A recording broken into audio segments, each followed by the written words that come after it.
All right, this is the Fantasy Sports Boss with another fantasy football crisis point. And today we talk about Atlanta Falcons tight end Kyle Pitts, the same Kyle Pitts who was a third-round draft pick of most fantasy football leagues this season, but who through 2 games only has a total of 4 catches amid ongoing issues dealing with double teams and even triple teams every time he goes out for a pass route. Now, of course, last season, Pitts, as the much-heralded rookie from Florida, did very well, set all sorts of rookie receiving records for tight ends.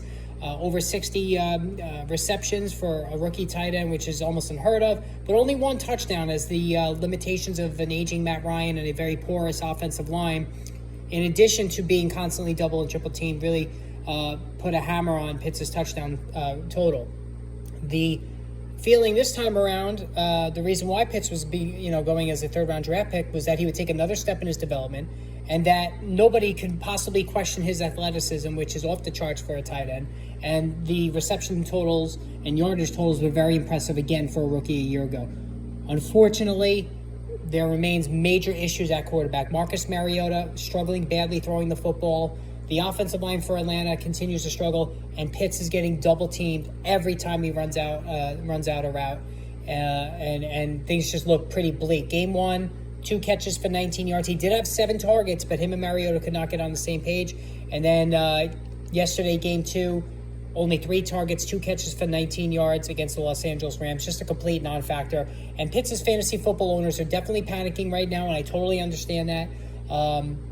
There's no way to sugarcoat 4 receptions through 2 games for a guy that you had a lot of expectations on as a third-round draft pick.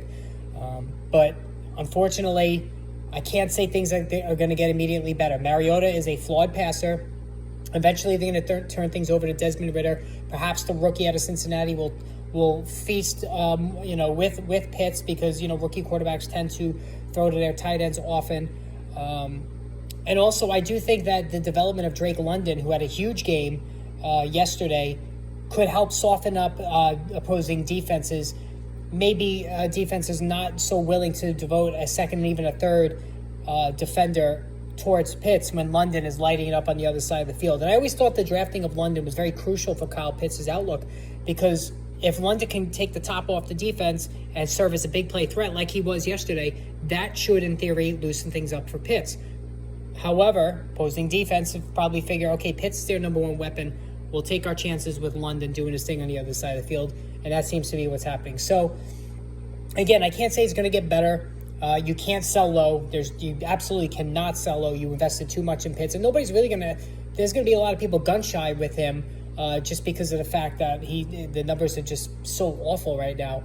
But you got to stay the course, unfortunately. All right, make sure you hit that subscribe, hit the notification button. More videos coming later, so stay tuned. We'll go over all the injury updates later on Monday.